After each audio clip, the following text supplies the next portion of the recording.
नमस्कार साथियों, आज हम आपको अध्याय 13 वैदेशिक सेवा अर्थात फॉरेन सर्विस के एमसीक्यू अर्थात महत्वपूर्ण क्वेश्चन आपको कराएंगे। साथियों, हम बता दें कि हमने डीएलएस पब्लिकेशन के माध्यम से मार्गदर्शन के रूप में आप सभी के लिए ऑब्जेक्टिव पुस्तिका निकाली है आरएसआर की। इसमें 870 से अधिक क्वेश्चनों का समावेश किया गया है। इस पुस्तक की विशेषता यह है कि हमने इसमें अध्याय वाइज आपको ऑब्जेक्टिव क्वेश्चन दिए हैं। दिनांक, प्रतिस्थापित दिनांक भी हमने चैप्टर वाइज दिया है। अधिनियम, नियम, संविधान से संबंधित अनुच्छेद, विगत प्रश्नों के समावेश सभी को हमने ऑब्जेक्टिव क्वेश्चन दिए हैं। आप इस पुस्तिका को एक बार अवश्य देखने की कोशिश करना साथियों। जल्दी हम जीएफआर की भी बुक निकालेंगे। अगर बुक नहीं मिल पाए तो आप हमसे पीडीएफ ले सकते हैं। एग्ज़ाम से पहले हम आपको अवश्य उपलब्ध कराएंगे।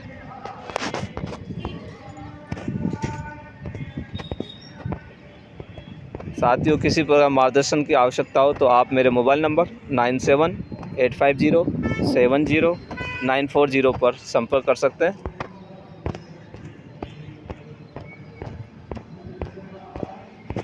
अब हम चैप्टर 13 वैदेशिक सेवा फॉरेन सर्विसेज पर चर्चा करेंगे। ठीक है साथियों, वैदेशिक सेवा संबंधी अध्याय कौन सा है तथा कौन से भाग में दिया गया? अध्याय 13 भाग 6, अध्याय 12 भाग 6, अध्याय 13 भाग 5, अध्याय 13 भाग 5। तो साथियों, आपका आंसर होगा अध्याय 13 भाग 5 में इसका उल्लेख किया गया है। अध्याय 13 में वैदेशिक सेवा के संबंध में नियम दिए गए हैं। नियम 141 से 157, नियम 141 से 158, नियम 87 से 126 कोई नहीं। तो साथियों, आपको आंसर देना है नियम 147 से 157।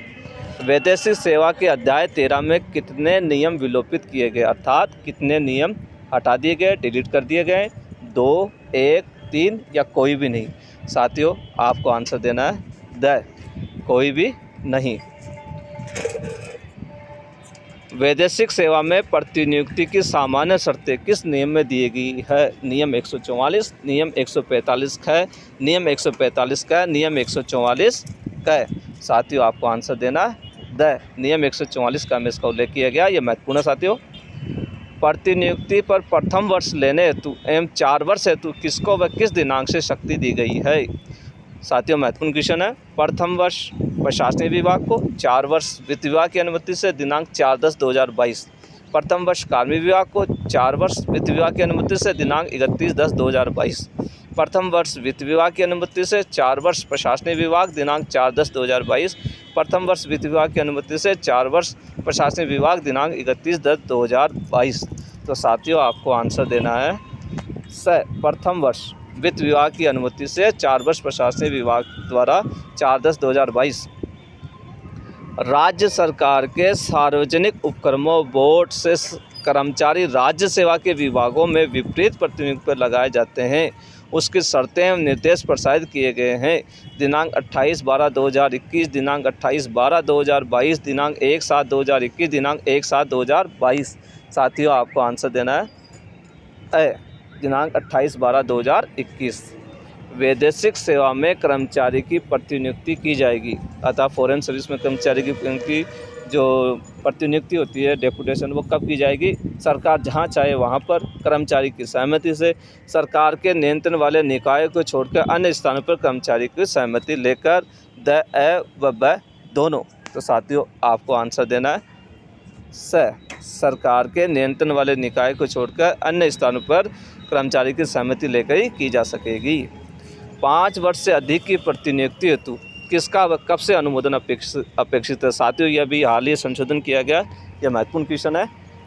प्रशासनिक विभाग द्वारा 4/10/2022, वित्त विभाग द्वारा 4/10/2022, वित्त विभाग दिनांक 31/10/2022, प्रशासनिक विभाग 31/10/2022। तो साथियों, आपको आंसर देना है वित्त विभाग दिनांक 4/10/2022 को इसका उल्लेख किया है। 4 वर्ष से अधिक के अवधि के लिए वित्त विभाग को प्रस्ताव प्रशासनिक विभाग द्वारा कितने समय पूर्व भिजवाया जाना आवश्यक है? 3 माह पूर्व, 1 माह पूर्व, 15 दिन पूर्व या 2 माह पूर्व। साथियों आपको आंसर करना है द 2 माह पूर्व भिजवाया जाना आवश्यक है। अर्थात जब भी कोई किसी व्यक्ति कोई डेपुटेशन पर चल रहा हो, उसको 4 वर्ष से अधिक के लिए रखना चाहता है संबंधित विभाग, तो वित्त विभाग को प्रस्ताव उससे अनुमोदन अपेक्षित होता है, तो 2 माह पूर्व उसको भेजना पड़ेगा। जब पदोन्नति / सीधी भर्ती से पद भर दिया जाता है, तब संबंधित अधिकारी / कर्मचारी की प्रतिनियुक्ति समाप्त किए जाने हेतु कितने समय पूर्व सूचना दी जाएगी? 1 माह पूर्व, 15 दिन पूर्व, 3 माह पूर्व या 2 माह पूर्व। तो साथियों आपको आंसर देना है 1 माह पूर्व सूचना दी जाएगी। प्रतिनियुक्ति पर कार्यग्रहण काल की देयता की शर्त कौन से नियम में दी गई है? नियम 144 ग, नियम 145 क, नियम 144 क, नियम 144 ख। तो साथियों आपको आंसर देना है नियम 144 क में इसका उल्लेख किया गया है। प्रतिनियुक्ति भत्ता के संबंध में सही कथन है साथियों महत्वपूर्ण है। मूल वेतन का 2% होगा जो कि 600 रुपये प्रति माह से अधिक नहीं होगा। मूल वेतन का 1.5% होगा जो कि 600 रुपये प्रति माह से अधिक नहीं होगा। मूल वेतन का 2% होगा जो कि 1000 प्रति माह से अधिक नहीं होगा। मूल वेतन का 1.5% होगा जो कि 1000 रुपये प्रति माह से अधिक नहीं होगा। तो साथियों आपको आंसर देना है यह मूल वेतन का 1.5% होगा जो कि 600 रुपये प्रति माह से अधिक नहीं होगा। वैदेशिक सेवा में स्थानांतरण पर कर्मचारी का वेतन दिया जाएगा संबंधित संस्था की निधि से, लोक लेखा निधि से, संचित निधि से, व्यय एवं से दोनों। तो साथियों आपका आंसर आएगा संबंधित संस्था की निधि से।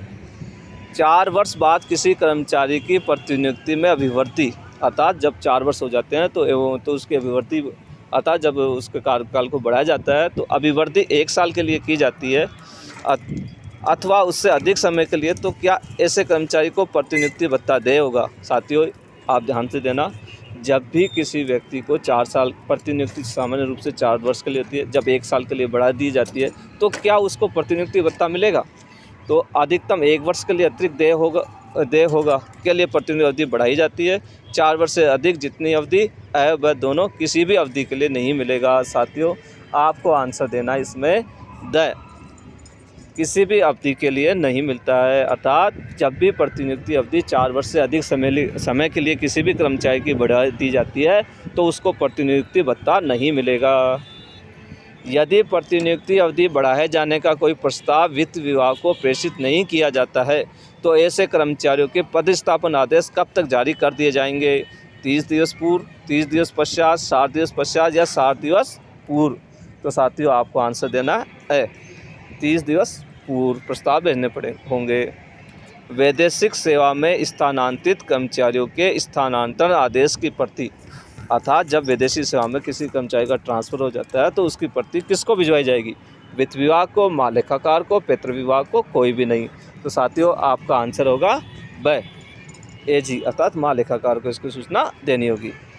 प्रतिनियुक्ति पर सामान्य अधिकतम कितनी अवधि तक रखा जा सकता है? सामान्य, साथियों ध्यान रखना, सामान्य रूप से 5 वर्ष, 3 वर्ष, 4 वर्ष या 1 वर्ष। तो साथियों आपका आंसर होगा 4 वर्ष के लिए सामान्य से। भारत सरकार के आसूचना ब्यूरो और केंद्रीय अन्वेषण ब्यूरो में प्रतिनियुक्ति पर भेजे गए पुलिस विभाग के कर्मचारियों के संबंध में प्रतिनियुक्ति की अधिकतम अवधि कितने समय की होती है? 4 वर्ष, 5 वर्ष, 2 वर्ष, जब तक सरकार चाहे। तो साथियों आपका आंसर होगा ऐसे कर्मचारियों को प्रतिनियुक्ति अवधि कितने समय की होती है? 5 वर्ष की। वैदेशिक सेवा में प्रतिनियुक्ति पर जाने व आने पर स्थानांतरण का भत्ता कौन वहन करेगा? जाने पर वैदेशिक नियोक्ता व आने पर सरकार।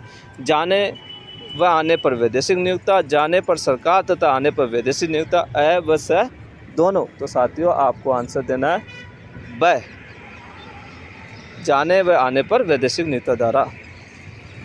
पूर्ण सेवा काल में एक कर्मचारी अधिकतम कितने समय तक रह सकता है? अर्थात पूर्ण सेवा काल में एक कर्मचारी अधिकतम डेपुटेशन प्रतिनियुक्ति पर कितने समय तक रह सकता है? 5 वर्ष, 15 वर्ष, 4 वर्ष, 10 वर्ष।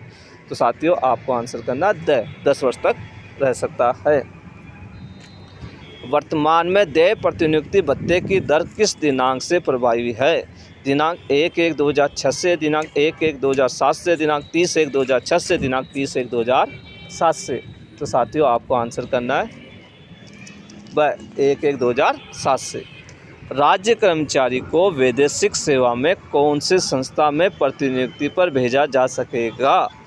केवल केंद्र सरकार और राज्य सरकार के नियंत्रण वाले निकायों में, केंद्र सरकार, अन्य राज्य सरकार अथवा विदेशों के संस्थान अथवा सरकार के विभाग जो सार्वजनिक हित का कार्य कर रहे हो, दोनों या कोई नहीं।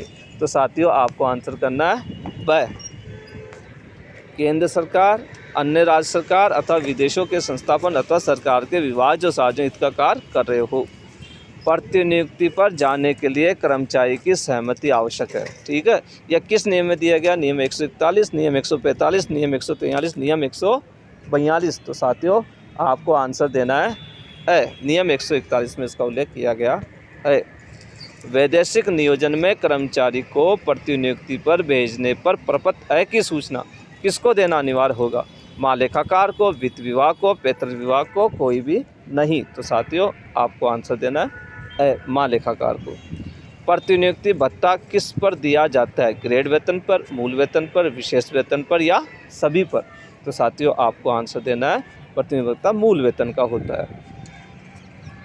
वैदेशिक नियोजन में कर्मचारी को प्रतिनियुक्ति पर भेजने पर प्रपत्र व्यय की सूचना। साथियों पूर्व में हमने जो क्वेश्चन पूछा था वह प्रपत्र का था, ये प्रपत्र व्यय का है। ठीक है, वैदेशिक नियोजन में कर्मचारी को प्रतिनियुक्ति पर भेजने पर प्रपत्र व्यय की सूचना कौन भिजवाता था किसको?